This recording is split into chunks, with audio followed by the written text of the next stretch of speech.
All In Sports Network. We love sports. Coming to you from the land of brisket and barbecue, Lone Stars and Longhorns, this is All In Colts, presented by the Unstable Blues. Welcome back in. It's Beat the Broncos or Bust for a final playoff push for the Colts. We will give you our keys to a Colts victory and mile-high matchups to watch for the duel in Denver. So let's go. All In Colts. That's correct. Kevin, this is my son Liam. We are the Unstable Blues, happy to present All In Colts as part of the Rogue Media Sports Network. And yes, I am not in the normal spot. One of your brothers is in the hospital, and so it was my night to be here, but we didn't want to miss this opportunity to preview the biggest game so far in the Colts season. Yeah. If the Wi-Fi is not as great, it's because he's in a hospital. I'm assuming if you've been to a hospital, we all know how bad the Wi-Fi is. It's just a common thing. We're gonna roll with it as best we can. You work with us, we'll work with you, but we did not want to miss this opportunity. So jump into it, sir. Yeah. Several things set up before we get into the game. Anthony Richardson is only 59 rushing yards away from setting the single-season rushing yards for a quarterback. He only needs for franchise history. Let me be clear. He only needs 2 more rushing touchdowns to break Andrew Luck's franchise quarterback rushing touchdown record that Luck set his rookie year. So 2 of these things are very, very attainable. This next game should happen in the season if we're using AR correctly. Yep. Agreed. He is on fire since his return, but not getting any help from his receivers, as you can see from this graphic. Yeah. Basically what it is. This is like, this on the upside, it's the dropped yardage, and the bottom, I believe, is totally lost yardage. So I think what this explains is, yes, Anthony Richardson, we know, has a deeper depth of target than anyone else in the NFL. But so that results in more lost yardage. But also, I mean, it's way, way up here. Mm-hmm. So that means there's a lot of drops, which is exactly what we've been saying. Yes. Exactly what we've been saying. The receivers are not helping him out by catching the balls that hit their hands. Mm-hmm. Yeah. The current total record of teams Colts have beaten is 29-49. The current record of teams Colts lost to, 61-30, which means they've lost to better teams than worse teams, which is unlike Colts. If you normally you win games why are you winning that? And then you lose to a team that you should not lose to. The Steelers are the only winning team the Colts have a win against this on the season. I believe it is in that moment. So I mean, the only current winning team and winning team at the time. So okay. Yeah. The Colts lead the all-time series with the Broncos, 15-14. Yep. This includes the 2014 AFC divisional win in Denver as part of the 3-1 record versus the Broncos' Peyton Manning. The Colts are just 1-4 versus Sean Payton, not having won a game against him after the Super Bowl 44 onside kick fiasco. Mm-hmm. This is the third rookie quarterback the Colts have played this year. So far, they're 2-0 against rookies, but this one has the most experience, as we have kind of talked about. I don't know if it was on the podcast or offline, but we've talked about this. Bo Nix has started a total of 74 games post high school, including a collegiate record 61 starts. Compare that with Anthony Richardson, who has just 26 starts under his belt since graduating high school, a 13-13 split between college and NFL. So this next game will mark he's started more games in the league than he has in college, which is crazy. Yep. We don't try to overuse the idea of a must-win situation, but with the Colts 2 games behind the Broncos for 7th and final playoff spot, this is as much as a playoff game as the final game last year with Houston. Yep. Truly. Only game left on the schedule where the Colts actually control any aspect of their postseason lives. Yep. Very true. Believe it or not, win or lose, the Colts still have a shot at anything from the 4, 5, 6, or 7 seed. But all that would depend on a lot of help from other teams. In reality, you win this next game, the Colts can get the 5 seed because the Chargers, Ravens, and Broncos all are tied for their record. It's just tiebreakers that, mix that up and stuff. It'd be very, very hard, though. Yep. Colts back from injury. You want to check on JFD? I did not do that yet, but we definitely know Ryan Kelly is able to be back off. He's opened his practice window off IR. Jalen Carlisle also back as well. And Tanner Bordellini is back from his concussion. Any word on JFD? Did you find anything yet? Full participant. All right. Sounds good. So JFD back in the fold as well. I think Ashton Doolin. Did you see anything on Ashton Doolin? He did not play. Did not practice. Okay.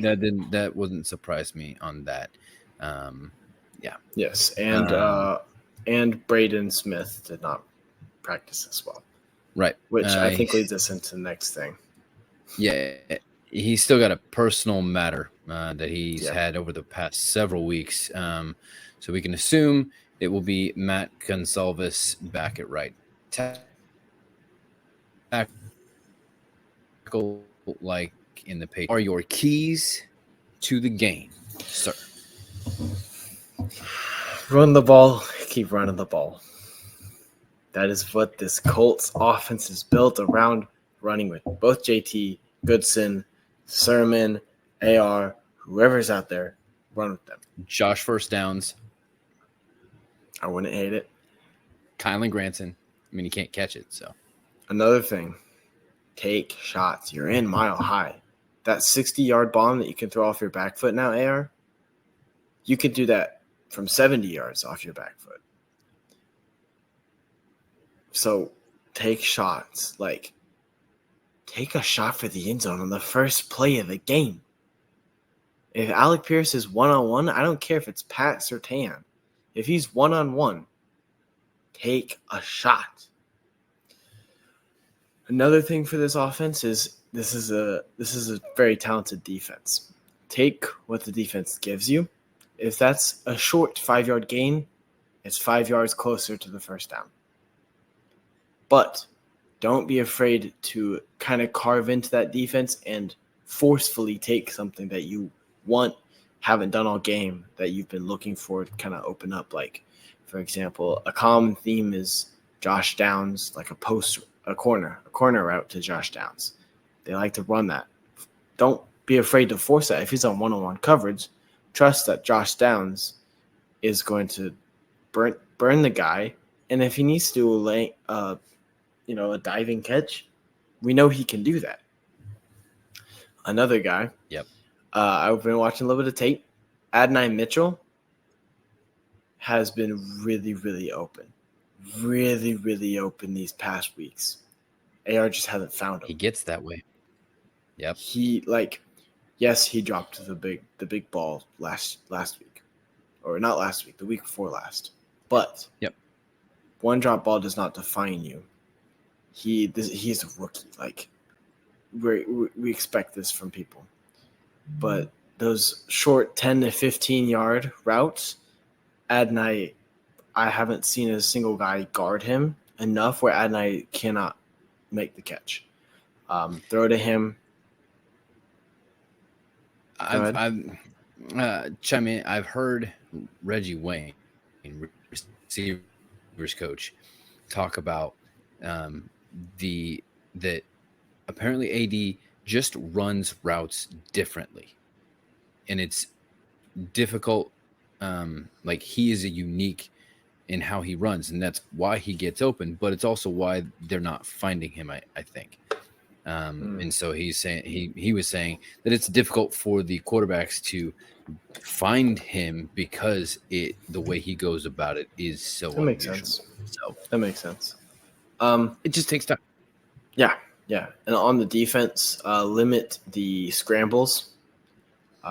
You have Carlisle's back, which, as we kind of talked about, we think will help.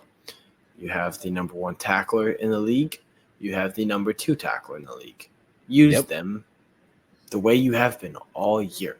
This is what I saw in the Jets game, what I saw in the Patriots game, what I saw in the Lions game. I'm going to take a throwback to week 1, what I saw in the Houston game. I like that. Those are the type of games I want from AR. Yes, the Lions game was bad score-wise. Like, a few years from now, you can be like, ooh, that was bad. Yeah. Was it You really? didn't watch it. You didn't watch the game if you think that. Nope. AR has been playing phenomenally these past 3-4 weeks that he's been back. 3 weeks that he's been back, yep. And people are coming off a bye. You're well rested. Don't be afraid to go. Right? Like you have the capability to do that now. And so limit the scrambles, the runs. Obviously, you have very good interior run defense. They do like to run it to the outside. The ends play outside contain, push them towards the middle, let Grove and Buck eat. And DBs, be aware they have a pretty solid receiving core. Oh yeah. Watch the deep shots. Yep. In Mile High. Yep. All right. I have some stuff. I'm going to go through as best as possible here. All right. First thing, altitude. You're playing in altitude, so time of possession is going to be huge. Control the tempo. I went back through all the losses for the Broncos except the Chiefs game. And I'll give you 3 guesses of the common traits in those games. Time of possession. Yep. Turnovers. Yep.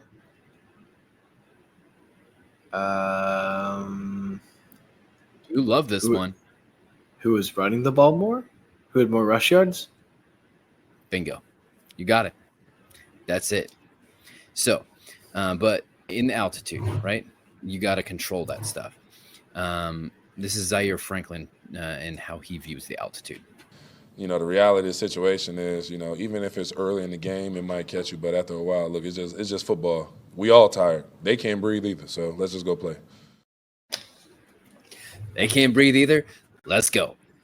I like it. Now, they might be more used to it because they live there, whatever. This is also another 3-4 defense. The Colts are 4-1 against that type of defense on the season. Their only loss coming against the Vikings with no AR. Denver is, you said the defense, number 1 in the league in sacks. The Colts, although, are only allowing the 7th fewest sacks in the league because, you know, Colts might have a quarterback that can throw a defensive tackle off of him. Yes. Or throw the ball while the defensive tackle is on him. Right. Or, you know, an edge rusher just swat him away. Yes. You know, may get fined for an excessive hit on a quarter. It's a quarterback. Or a lot of people like to say running back. You know, I love my Remember the Titans quotes. We got ourselves a football player. But okay, here's the deal. Of those 7th fewest sacks, 11 of the 24 sacks came in Joe Flacco's 2 3/4 games. Yeah. So almost half of the sacks came from the other guy.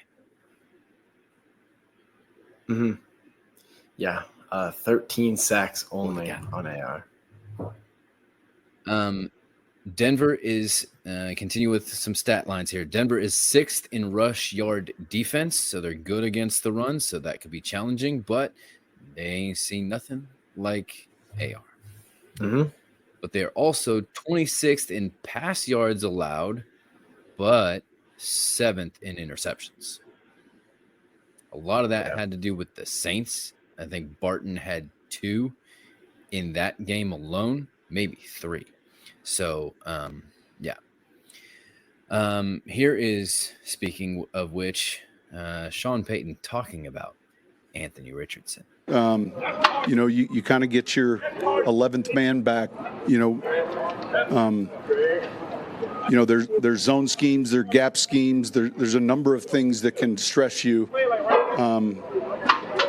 We had the benefit of that a little bit with Taysom Hill the same way. He's got great arm strength down the field. So, a big part of their run game is, both he and the halfback. So it presents, a completely different type challenge than weeks prior.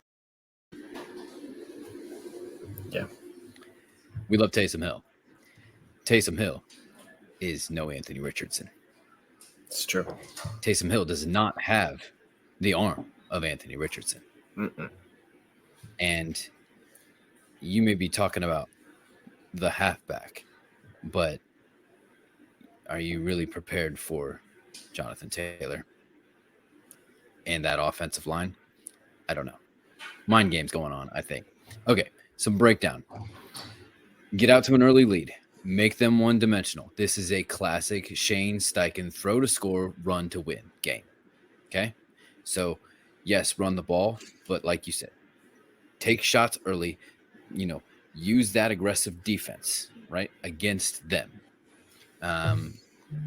They love to just rush and get up off everything and, get all up in your face.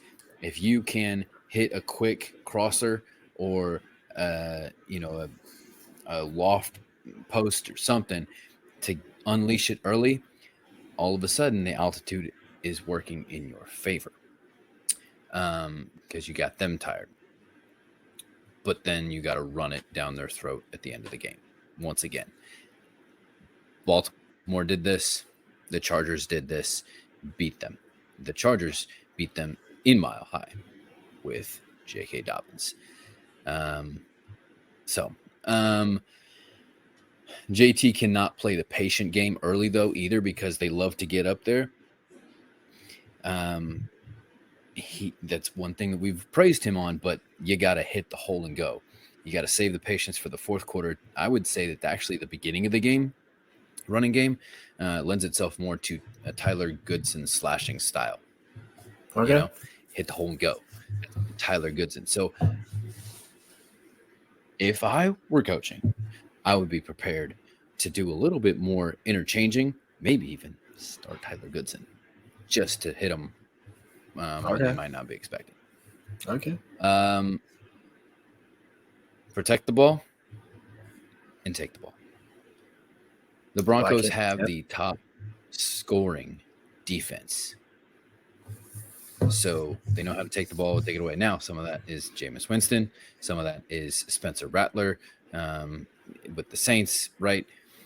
But we know that Anthony Richardson can sometimes have a tendency not to be too careful with the ball and things and ball placement. And he's going to be in altitude, so it might sail even further, right? Okay, so be careful. Don't give them any opportunity that they didn't earn themselves. So don't let it happen. Switching now to defense, the first 15 to 20 plays will be equally as important on offense as they are on defense. The early lead has to work on both sides of the ball. You take the lead, but you also have to stop them from getting it back. Wrap up tackling, stop the run. They are all three good running backs, even down to Estime, the rookie. Watch the multiple personnel groupings that Sean Payton is known for. Every Broncos loss has come against a 3-4 defense, except for the Chiefs as well. So this would be a perfect opportunity for Gus Bradley to change up a whole bunch of stuff. Yeah, would be. Now, he's not going to go to a 3-4, but imply some of those 3-4 concepts with blitzes, and you got, if you can put EJ and Carlisle in there, you got these really nimble guys who can do a lot of stuff, right? You mentioned the receiver sticky coverage. Mims is fast, Sutton is big and fast, and then rattled Nix, but don't let him have those running lanes. He has a tendency to run backward, I noticed, with pressure in his face. If he does that, punish it. I like it. All right. It's time now for your matchups to watch. Okay, matchups to watch. I think the first one that comes to my mind is Patrick Surtain versus whoever he's on. I don't know if he plays in the slot. If he does, Josh Downs. If he doesn't, Michael Pittman, Alec Pierce, whoever they want to throw at him. I wouldn't say it's like Christian Gonzalez where it's don't throw that way. Because at some point, if he's on downs, you're gonna need to throw to downs. You can't not throw to downs. Yeah. I think staying on offense, the JT, or I'm not even gonna go to, I guess JT versus the linebackers, and then offensive line versus defensive line.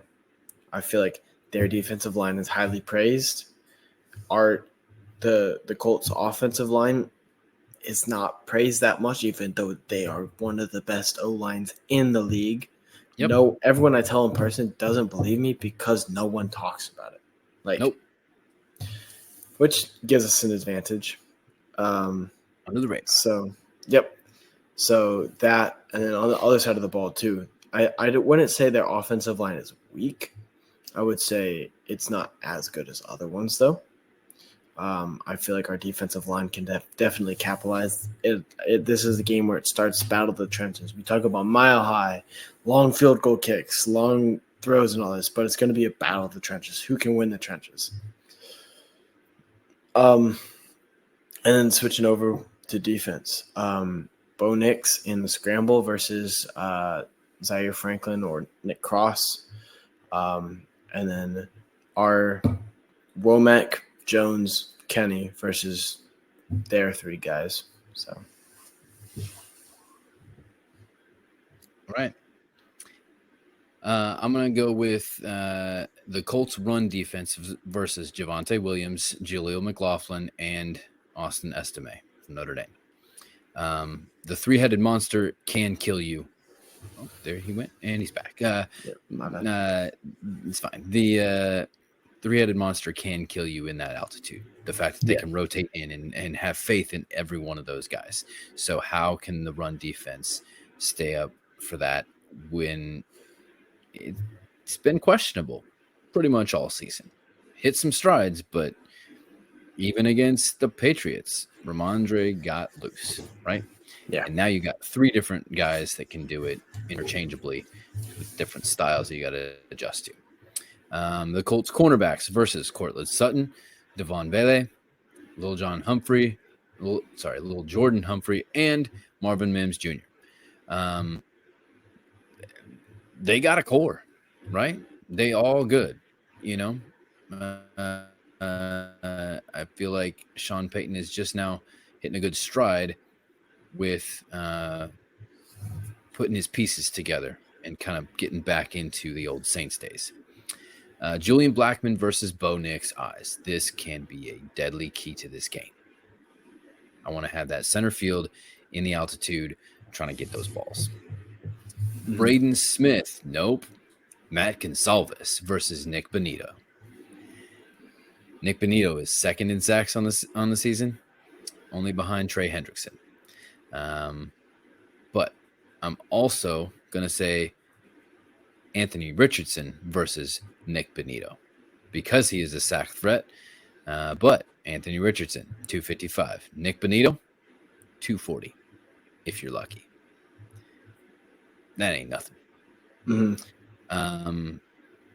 Anthony Richardson also versus Cody Barton in coverage and rush, right?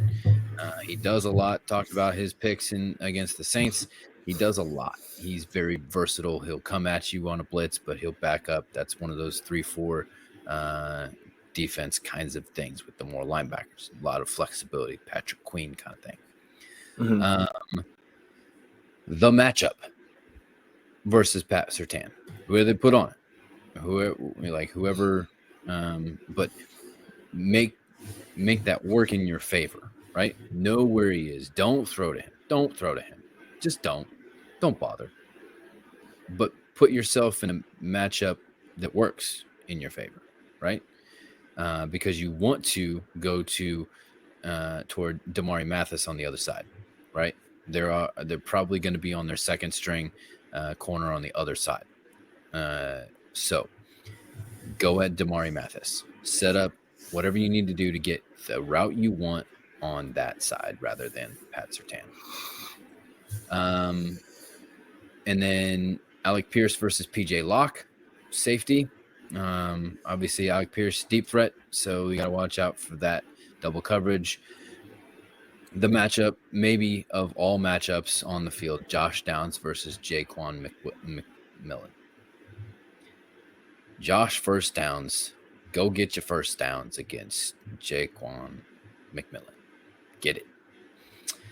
And then, you know me, coaching. Gus Bradley versus Sean Payton. They've played against each other a lot.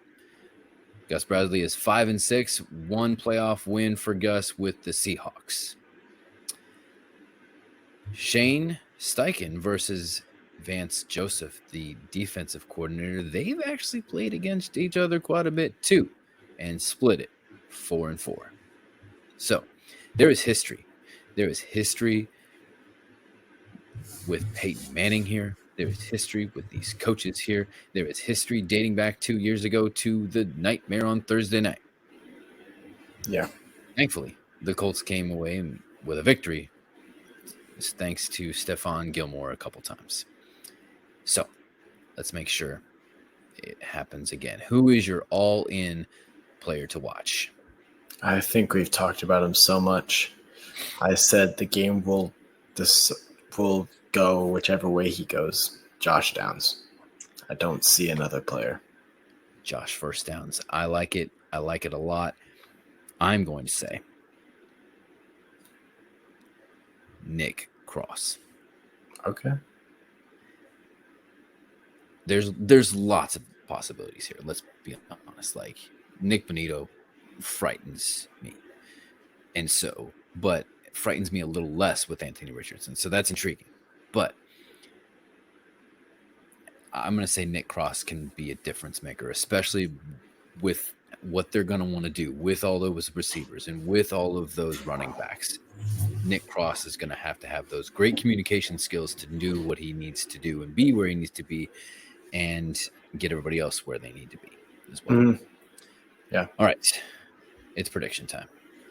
Prediction. Hold on. Yeah. Before we do that, take a look at what we always try to educate ourselves with before we do this. Yes. This is the official NFL preview. Yeah. Everybody is on the Broncos. So, with that said, who you got? I think, sadly, I'm going to be on their side. I think I'm going to go Broncos win it 33-31.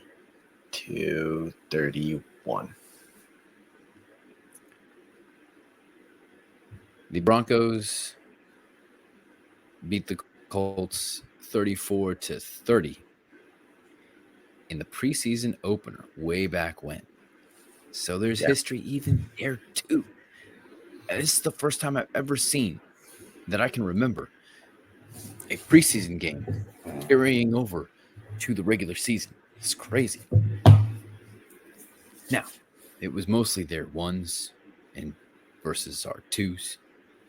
34-30 in low altitude. I am going to say the Broncos scored the same amount of points, 34, and the Colts only managed to get 19. So I agree with the graphic as well, even though I wish I didn't. No. Yeah. There we go. Well, we referenced this all week, and we're excited we still got to do this with you, even though it's maybe from different places. So, yeah. But that's all that we have for this week. We will be back next week with our recap of this battle with the Broncos for supremacy in the stable. Plus, we will have our AFC South update, our Unstable Pick 6 NFL prediction show, and our Fantasy Stable look at Colts players' fantasy stats and projections, as well as a preview of the second game of the year with the Titans visiting Indy this time. Yep, this is Liam. And this is Kevin. Reminding you to stay all in Colts. All in Sports Network. We love sports.